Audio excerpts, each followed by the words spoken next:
கடல் வழியாக பயங்கரவாதிகள் ஊடுருவதை தடுக்கும் வகையில் புதுச்சேரி கடற்பகுதிகளில் சாகர் கவாச் ஆபரேஷன் ஒத்திகை நிகழ்ச்சி இன்று தொடங்கியது.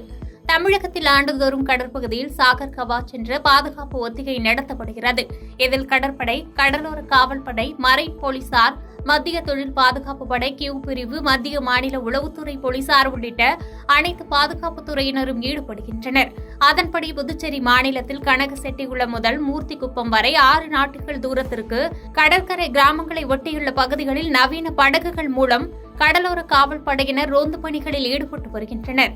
கடலில் மீன்பிடித்துக் கொண்டிருந்த மீனவர்களிடம் அடையாளம் தெரியாத படகுகள் வந்தால் உடனடியாக தகவல் தர வேண்டும் என்றும் காவல் படையினர் அறிவுறுத்தினர்.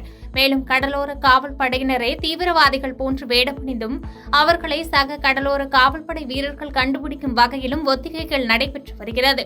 புதுச்சேரி கடலோர காவல் கண்காணிப்பாளர் பழனிவேல் தலைமையில் காவல் ஆய்வாளர்கள், காவலர்கள் தொலைநோக்கு கருவி வைத்து சோதனை மேற்கொண்டனர்.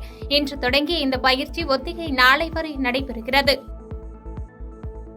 பாதகம் செய்பவரை கண்டால் நாம் பயங்கொள்ளலாகாது பாப்பா. மோதி மிதித்து விடு பாப்பா, அவர் முகத்தில் உமிழ்ந்து விடு பாப்பா. அண்மை செய்திகளை உடனுக்குடன் தெரிந்து கொள்ள இணைந்திருங்கள் இயம்நாடு தொலைக்காட்சியுடன்.